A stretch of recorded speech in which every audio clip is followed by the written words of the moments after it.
वापिस आए। अहमद फराज का एक बड़ा मशहूर शेर है कि किस किस को सुनाएंगे जुदाई का सबब हम, किस किस को सुनाएंगे जुदाई का सबब हम, तू मुझसे खफा है तो ज़माने के लिए आ, और किस किस को सुनाएंगे हम तुम्हारे शोरो गुल का सबब, तू मुझसे नाराज है तो सुभाषु के लिए आ। बहरहाल दुनिया किसी के रोकने से नहीं रुकती, बहारें फिर भी आती हैं, बहारें फिर भी आएंगी। विकसित भारत की ये तेज रफ्तार यात्रा यूं ही चलती रहेगी, इसको कोई रोक नहीं सकता। और प्रधानमंत्री मोदी जी के दृढ़ निश्चय और दृढ़ संकल्प को कोई हिला नहीं सकता। Nobody can shaken the courage and courage of conviction of Prime Minister Modi. Having said that, अध्यक्ष जी, आज एक ऐसा वक्त है जब सारा देश जश्न के माहौल में है। हर माँ अपने बच्चे के लिए दुआ करती है कि वो बड़ा होकर के शुभांशु शुक्ला बने, और हर बच्चा ये ख्वाब देख रहा है कि मैं भी बड़ा होकर शुभांशु शुक्ला बनूं। आज दुनिया ने भारत की क्षमताओं के आगे सर झुकाया है। अभी कल ही शुभांशु का इस सफल यात्रा के बाद राजधानी दिल्ली में वापसी हुई है, आगमन हुआ है, और उससे कुछ ही समय पहले ऑपरेशन सिंदूर के द्वारा भारत की अंतरिक्ष में क्षमताओं का प्रदर्शन धरती से आकाश तक देख करके सारे विश्व ने हिंदुस्तान का लोहा माना है। ऑपरेशन सिंदूर के दौरान भी अंतरिक्ष विभाग और स्पेस टेक्नोलॉजी की जो भूमिका रही है,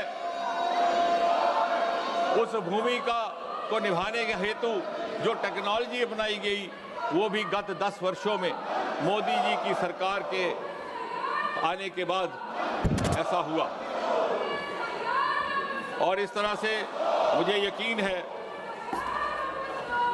एक समय आएगा जब ये प्रश्न किया जाएगा इतिहासकारों से कि ऐसा क्यों कर था कि 60-70 वर्ष तक हमारा अंतरिक्ष का विभाग अलग थलग पड़ा हुआ एक सुस्त रफ्तार में काम करता रहा। और जब उस प्रश्न का उत्तर ढूंढा जाएगा तो ये समझ में आएगा कि 26 मई 2014 में जिस दिन मोदी जी ने प्रधानमंत्री के रूप में पदभार संभाला था, एक नए अध्याय का आरंभ हुआ और अंतरिक्ष की इस यात्रा ने गति भी पकड़ी, बल भी पकड़ा, उसको ताकत भी मिली। और दूसरा प्रश्न ये भी पूछा जाएगा कि ऐसा पहले भी हो सकता था, मगर क्यों कर ना हुआ। और उसका शायद ये उत्तर होगा कि हमारे देश में प्रतिभा की कमी ना थी, हमारे वैज्ञानिकों में, हमारे विशेषज्ञों में काबिलियत भी थी, योग्यता भी थी, सलाहियत भी थी, क्षमता भी थी, आंखों में सपने भी थे, दिल में अरमान भी थे, मेहनत करने का मादा भी था। लेकिन अगर कमी थी तो कमी थी उस अनुकूलता की जो नीति निर्धारकों की ओर से अपेक्षित होती है। यदि कोई अभाव था तो अभाव था उस सपोर्ट सिस्टम का जो राजनीतिक नेतृत्व, पॉलिटिकल डिस्पेंसेशन से अपेक्षित होता है। और उस अभाव की पूर्ति, उस कमी की पूर्ति मोदी जी के आने के बाद सन 2014 में हुई। और इसके पीछे कड़ी मेहनत की गई, कई क्रांतिकारी निर्णय लिए गए, एक के बाद एक स्पेस रिफॉर्म्स लाई गई जो कभी किसी ने ना सोचा, ना कल्पना की, ना तस्वुर किया। ऐसे ऐसे कदम उठाए गए, अंतरिक्ष के विभाग को प्राइवेट सेक्टर के लिए खोल दिया गया और मीडिया ने उत्साहित होकर के लिखा, Modi has unlocked India space. और ये काम केवल ये सरकार कर सकती है। केवल एक ऐसे प्रधानमंत्री who has the courage of conviction to break the taboos of the past and to take path breaking decisions and to take out of box decisions. देखते ही देखते कुछ एक वर्षों में जहां हमारी स्पेस इकोनॉमी केवल नाम मात्र हुआ करती थी, आज $8 बिलियन तक जा पहुंची है। और इतनी तेज रफ्तार में उसकी प्रगति हो रही है कि आंकड़ा आंकड़ा ये दर्शाता है कि आने वाले 8-10 वर्षों में इसमें लगभग 5-6 गुना वृद्धि होगी। हम 45 बिलियन यूएस डॉलर तक पहुंच करके देश की अर्थव्यवस्था में एक प्रमुख भूमिका निभाने के लिए तैयार होंगे। देश को चौथी दर्जे से पहले दर्जे की इकॉनमी बनाने में स्पेस की एक प्रमुख भूमिका रहेगी। जहां कुछ वर्ष पहले तक किसी को यह अंदाजा ना था कि स्पेस में भी स्टार्टअप हो सकते हैं, आज वहां 300 से अधिक स्टार्टअप है और उनमें से बहुत सारे विश्व स्तरीय वर्ल्ड क्लास। आपको ये जान करके दिलचस्पी होगी कि इसरो की विधिवत औपचारिक स्थापना सन 1969 में हुई थी और ये वो साल था जब अमेरिका ने चांद की धरती पर पहला मानव उतारा था और हमारा अभी जन्म हो रहा था।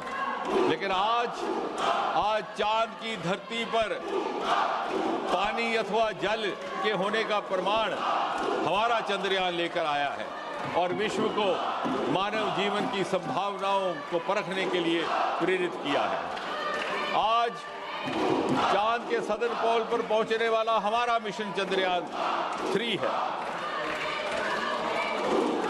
आज वो जमाना नहीं रहा कि दूसरे देश कोई सफल प्रयोग करते थे और हम उसका अनुसरण करते थे। उदाहरण के तौर पर टेलीविजन अमेरिका के दर्शकों ने सन 50 के दशक में देखा। वो बहुत चर्चित राष्ट्रपति चुनाव 1960 का, जिसमें कैनेडी ने रिचर्ड निक्सन को एक टीवी डिबेट के बाद पराजित कर दिया था। उस समय हमें ना ये मालूम था कि टीवी क्या है और डिबेट क्या है।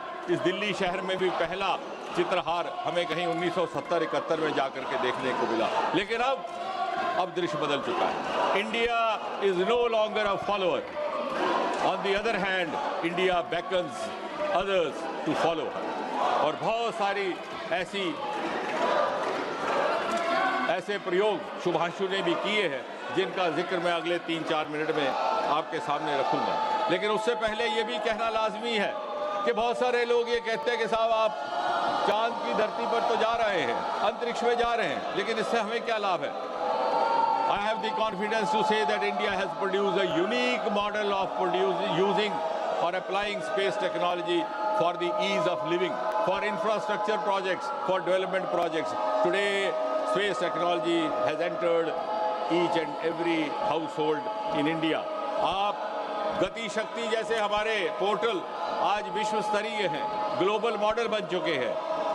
इंफ्रास्ट्रक्चर प्लानिंग में, मॉनिटरिंग में, टेलीमेडिसिन हो, स्वास्थ्य का क्षेत्र हो, कम्युनिकेशन हो, फ्लड और डिजास्टर मैनेज में आज हमारी स्पेस टेक्नोलॉजी दूसरों के लिए सूचनाएं प्रदान करती है। हाउसिंग और अर्बन डिपार्टमेंट में अमृत स्कीम 500 शहर, स्मार्ट सिटीज 100 शहर स्पेस टेक्नोलॉजी के उपयोग से ये कार्यक्रम आगे बढ़ रहे हैं। डिफेंस का जिक्र मैंने अभी किया। ऑपरेशन सिंदूर ने हमारी स्पेस टेक्नोलॉजी की डिफेंस की क्षमताओं को पाकिस्तान की धरती पर प्रमाणित करने का अवसर दिया और उस अवसर का बखूबी फायदा लिया गया। एग्रीकल्चर सेक्टर में देखिए हर प्रकार से स्पेस टेक्नोलॉजी का उपयोग हो रहा है। जियो मनरेगा, रेलवे, यहाँ तक कि यूटिलाइजेशन सर्टिफिकेट भी अब स्पेस टेक्नोलॉजी के माध्यम से उपलब्ध हो रहे हैं। और जहाँ तक XGM-4 और इस मिशन का ताल्लुक है जिसमें शुभांशु शुक्ला जी हिस्सा थे, तो ये बात मैं ये कहकर के शुरू करूंगा कि XGM-4 और इंटरनेशनल स्पेस स्टेशन की ये कहानी बड़ी करीब से जुड़ती है गगनयान की कहानी से। और इस कहानी का आगाज हुआ था 15 अगस्त सन 2018 को, जब लाल किले के परिसर से प्रधानमंत्री ने अपने स्वतंत्रता दिवस के भाषण में देशवासियों के आगे ये घोषणा की थी कि आगे कुछ वर्षों में भारतीय मूल का एक व्यक्ति चांद की धरती पर उतरने का काम करेगा और सारे देश को एक अजीबो-गरीब फक्र का एहसास हुआ था। उसके उपरांत एज ए फॉलोअप इसरो ने 4 ऐसे व्यक्तियों का चयन किया जिसके लिए उनको प्रशिक्षण दिया जाए। उसमें ग्रुप कैप्टन प्रशांत गोपालकृष्णन नायर, ग्रुप कैप्टन अंगत, ग्रुप कैप्टन कृष्णन और विंग कमांडर शुभांशु शुक्ला जो अब ग्रुप कैप्टन बन चुके हैं और जिनके नाम का उल्लेख अध्यक्ष जी ने भी किया। और इनका प्रशिक्षण प्रारंभ हुआ और फरवरी 2024 में prime minister awarded these 4 potential astronauts with wings at the Vikram Sarabhai space centre, जब प्रधानमंत्री जी का वहां विजिट हुआ। लेकिन फिर एक ऐसा मोड़ आया, प्रधानमंत्री जी वॉशिंगटन डीसी के दौरे पर थे सन 2023 में और चर्चा के दौरान ये पेशकश आई कि इंटरनेशनल स्पेस मिशन पर जो उनके एस्ट्रोनॉट जा रहे हैं उनके हमरा एक हिंदुस्तानी भी जाए तो क्या ही अच्छा हुआ। और पहली बार प्रत्यक्ष रूप से भारतीय अंतरिक्ष विभाग और उसके साथ जुड़े हुए लोगों की क्षमताओं की मान्यता अमेरिका की धरती पर की जा रही थी, देश भर के अलावा विदेशों में की जा रही थी। और इस प्रकार इस मिशन का हिस्सा बनने के लिए शुभांशु शुक्ला और उनके साथ ग्रुप कैप्टन प्रशांत एज बैकअप ह्यूस्टन पहुंचे। इसमें एक बात और भी जोड़नी अहम है कि इसमें भारत की ओर से लागत, इस समय मैं अंतरिक्ष में खड़ा हूं, ये पोस्टर मेरे तक पहुंचेगा नहीं,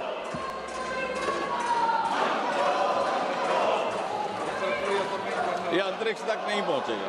बहरहाल हमारी तरफ से खर्चा केवल और केवल 548 करोड़ हुआ है, अर्थात $65 million, which is a very small amount compared to other missions across the world. In other words, India has also now specialized the technique of using cost-effective missions.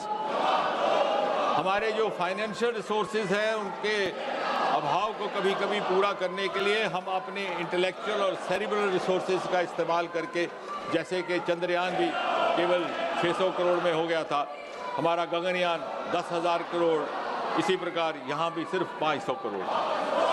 400 kilometre की दूरी थी जिसे अमेरिका में मीलों में गिना जाता है, because they have the metric system of miles, so otherwise 250 miles धरती से आकाश तक उसे जाना था, अंतरिक्ष तक 28 घंटे का सफर था, 27,800 किलोमीटर की स्पीड थी और 14 दिन का ये सारा मिशन रहा। इसके उपरांत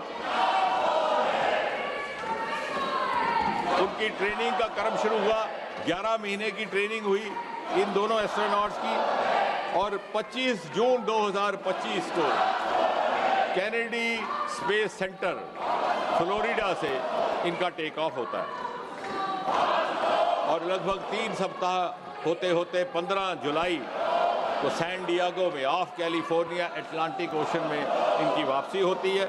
वापसी के बाद शुभांशु को 1 सप्ताह मेडिकल एवेल्युएशन के लिए रखा जाता है, लगभग 1 सप्ताह उनकी डीब्रीफिंग होती है इसरो के साथ, फिर उसके बाद लगभग 2 सप्ताह अलग अलग नासा के साथ, एक्सियम के साथ, स्पेस एक्स के साथ, या कि ये प्राइवेट पब्लिक पार्टिसिपेशन का भी उदाहरण है, उनके साथ होता है। और आखिरकार 13-14 तारीख को वो वापसी की तैयारी करते हैं और दिल्ली उनका आना 17 अगस्त को होता है। इसमें ये बात बड़ी महत्वपूर्ण जोड़नी है कि जो हमारे 4 वैज्ञानिक थे, 4 एस्ट्रोनॉट थे, जिनकी हेड एक 65 वर्षीय महिला थी पेगी विल्सन, उसके अतिरिक्त एक पोलैंड के थे स्लॉज और एक हंगरी के थे टिबर कापू, लेकिन सबसे महत्वपूर्ण भूमिका और सबसे महत्वपूर्ण काम शुभांशु शुक्ला पर दिया गया था। ये हमारी क्षमताओं का विश्वसनीयता थी। शुभांशु शुक्ला पायलट भी थे।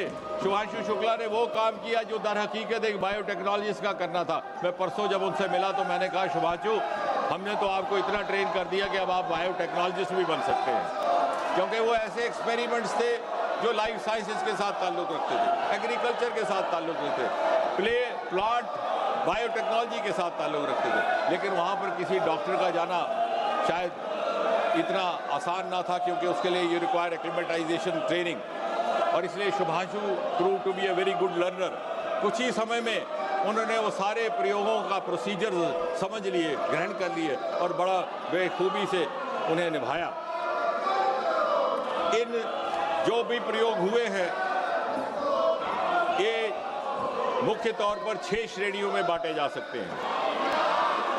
2 प्रयोग हैं जो लाइफ साइंसेज को लेकर के, यानी वहां पर मसल्स का डिस्फंक्शन हो जाता है, वेस्टिंग हो जाती है, जिसे biogenesis studies, how to preserve the muscle function, how to strategise recovery. दूसरा कि लगातार उन्हें टेलीविजन का स्क्रीन देखना पड़ता है, कंप्यूटर का स्क्रीन देखना पड़ता है, तो what are the cognitive effects of exposure continuously to these electronic gadgets. ये ऐसे प्रयोग हैं जिनका फायदा हमें धरती पर भी होगा।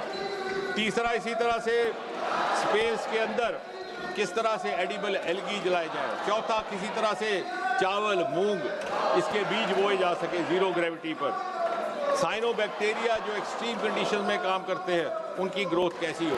कुल मिलाकर इन 6 श्रेणियों के प्रयोगों का सबसे बड़ा महत्व, जो मुझे बड़ा गर्व है और हर्ष है ये साझा करते हुए, मैं कहूँगा कि 3 बहुत अहम इससे संदेश गए हैं। पहला कि ये सारे के सारे इंडिजिनस थे, इन सारे की सारी किट्स हिंदुस्तान में विकसित की गई। इसी मंत्रालय के दूसरा विभाग डिपार्टमेंट ऑफ बायोटेक्नोलॉजी, उसके अतिरिक्त कुछ एक IITs, कुछ एक इंडियन इंस्टीट्यूट ऑफ साइंस, यानी आत्मनिर्भर भारत के मंत्र का पालन भी इन्हीं प्रयोगों से हुआ। दूसरा, जो अक्सर मोदी सरकार के द्वारा कहा जाता है, होल ऑफ गवर्नमेंट अप्रोच, इसमें सारे देश के वैज्ञानिक संस्थान भी शामिल थे और दूसरे विभाग। और तीसरा, सबसे महत्वपूर्ण, कि जो प्रयोग, जैसा मैंने कहा, सुभांशु ने किए हैं, उस प्रयोग